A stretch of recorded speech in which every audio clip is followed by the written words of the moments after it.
pé kí àwọn ọmọ orí bí wọlé. Bàbá, ẹni wọ́n jẹ́ kí ní ẹnu ọ̀nà. Ẹ jẹ́ kí ọmọdé wá sí ọ̀dọ̀ mi nítorí pé àwọn ni.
I'm a famous ambassador to Adron.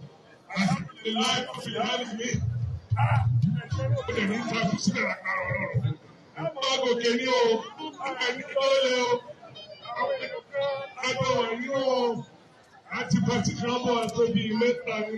Let's go.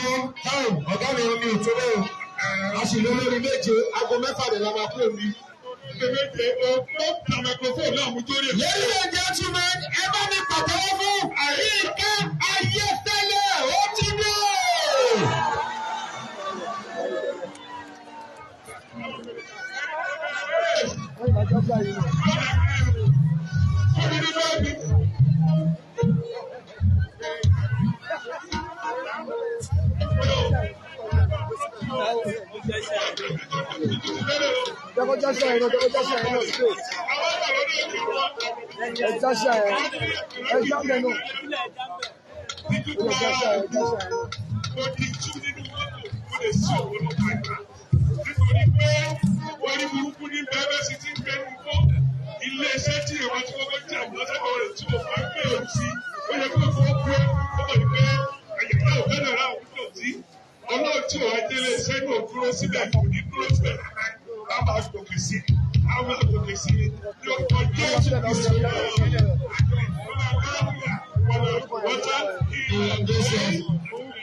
Okay, ẹ máa bá mi wá gbogbo ọ̀gá mi tẹ́ bá fẹ́ kí n jèrè iṣẹ́ ìṣẹ́jú márùn-ún ẹ̀jẹ̀ bá fún wa.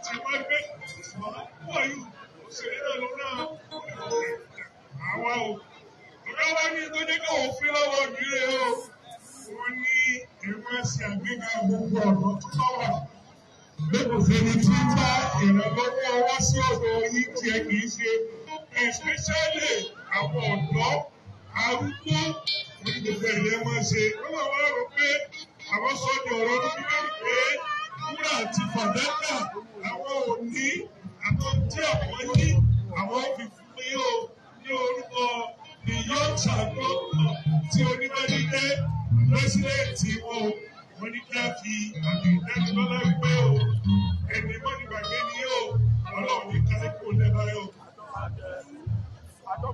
Worldwide.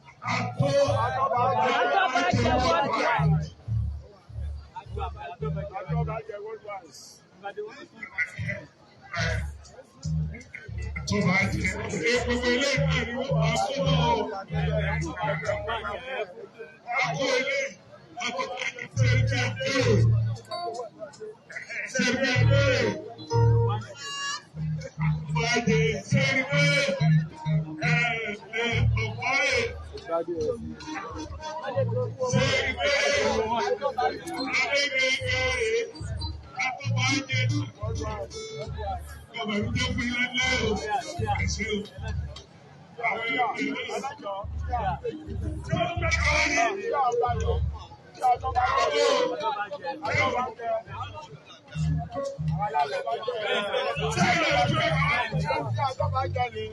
Tí àwọn tó bá jẹ.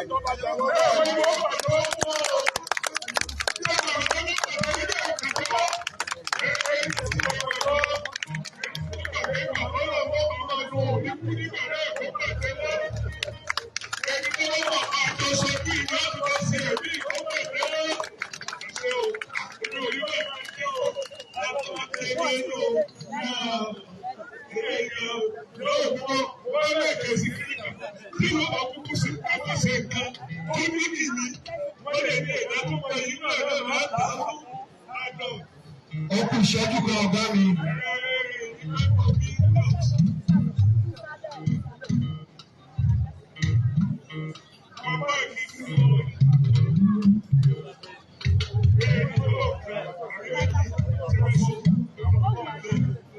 Thank you very much. The Lord shall go through. On behalf of myself and my wife, I want to appreciate you. You said the reason behind giving me this award is to appreciate that every time the youth come to me, even though I'm always there to assist, to help. I'm so happy. I can't just.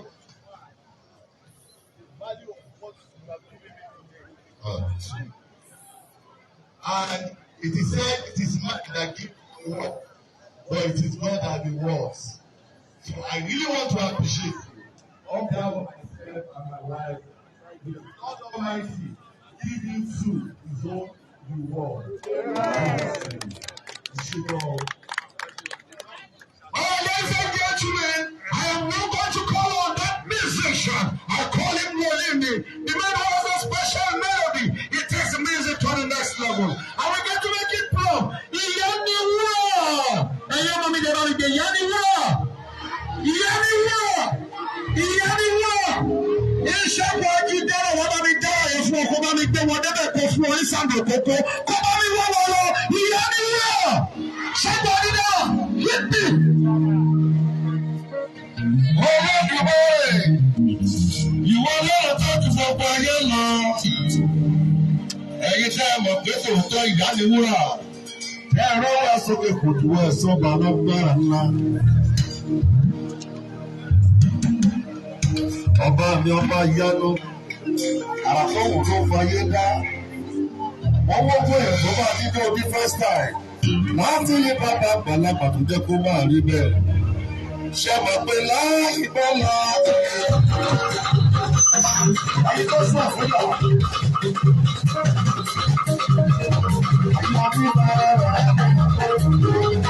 Láì bọ́lá. Àyíkọ́ bọ́ sọ̀rọ̀. Ẹ̀rọ.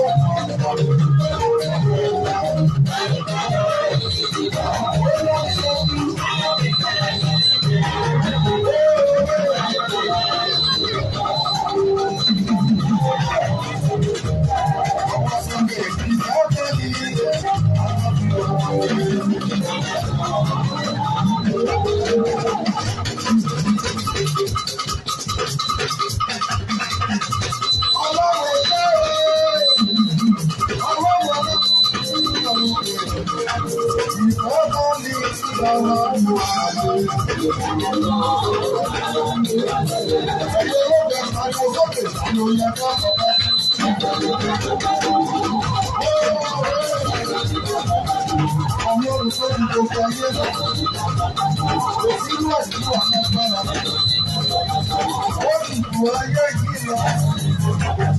Ọlọ́run tó ṣiṣẹ́ ìgbàlódé. Ọlọ́run bá lè fi wé. Ọlọ́run tó wà lọ́wọ́. Ọlọ́run máa délé òkú. Ẹ̀fọ́ tó ní bàbá lọ́gbọ́ra. Ó àpò òrìlà.